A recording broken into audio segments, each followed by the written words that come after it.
Good morning बच्चों। आज का हमारा टॉपिक है जेंडर ऑफ नाउन, यानी कि जो संज्ञा शब्द होते हैं उनके लिंग का होना, कि वो कौन से लिंग के हैं।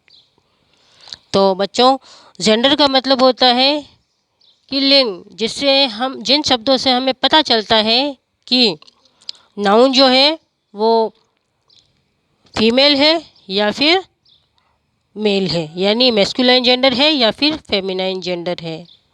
तो उन्हीं शब्दों को हम जेंडर कहते हैं। और इंग्लिश में जेंडर 4 भेद होते हैं। तो पहला है, देखो, मैस्कुलाइन जेंडर यानी कि पुल्लिंग। दूसरा है फेमिनाइन जेंडर यानी कि स्त्रीलिंग।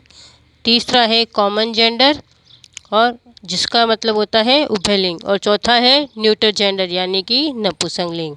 जेंडर के 4 प्रकार होते हैं: masculine gender, feminine gender, common gender और न्यूटर जेंडर।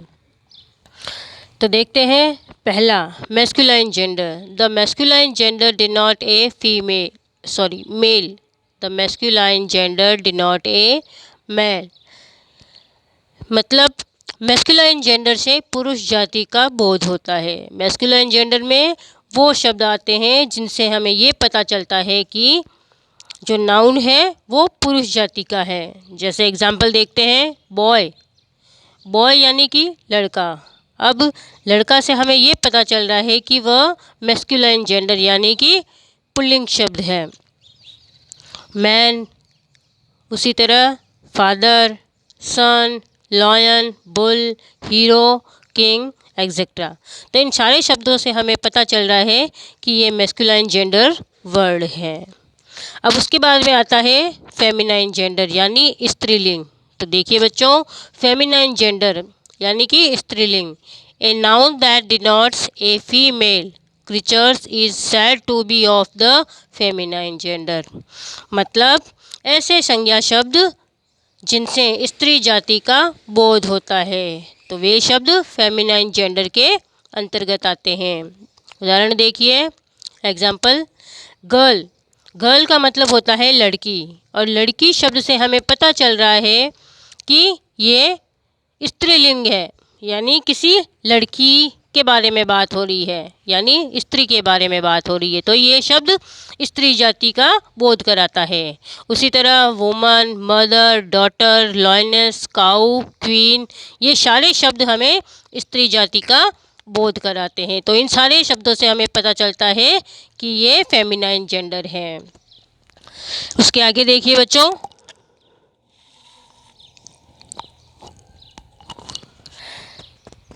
मैस्कुलाइन जेंडर और फेमिनाइन जेंडर, इन दोनों में थोड़ा सा हम कंपैरिजन करके देखते हैं। जैसे रोहन, रोहन किसी लड़के का नाम होता है।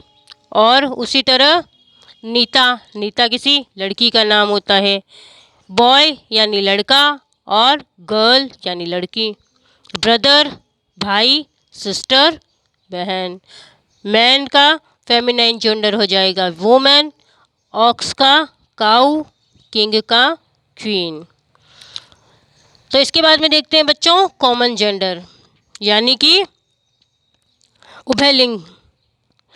अब इसमें देखिए, the common gender denotes that the noun is either a male और ए फीमेल। मतलब कॉमन जेंडर से ये बोध होता है कि नाउन या तो पुरुष जाति का है या स्त्री जाति का।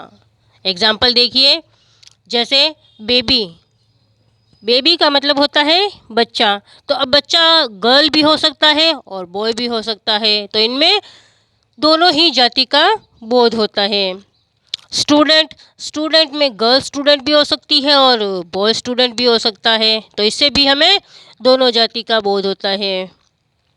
पेरेंट्स में भी मेल और फीमेल दोनों हो सकते हैं, इसलिए ये भी कॉमन जेंडर में आते हैं। थीफ यानी कि चोर। अब चोर में भी या तो लेडी चोर भी हो सकती है या फिर मैन चोर भी हो सकता है, तो इसमें भी हमें कॉमन जेंडर का बोध होता है। सिंगर या तो गर्ल हो सकती है या फिर बॉय हो सकता है। उसी तरह राइटर भी गर्ल हो सकती है, बॉय भी हो सकता है। तो ये सारे जो शब्द हैं ये कॉमन जेंडर में आते हैं, जिन शब्दों से हमें ये पता चलता है कि या तो जो नाउन है वो पुरुष जाति का है या स्त्री जाति का, दोनों में ही कोई भी हो सकता है। तो ऐसे शब्दों को हम कॉमन जेंडर में पढ़ते हैं। अब चौथा है न्यूट्रल जेंडर। न्यूट्रल जेंडर का मतलब होता है नपुंसकलिंग। Neutral gender denote that the noun is neither a male nor a female.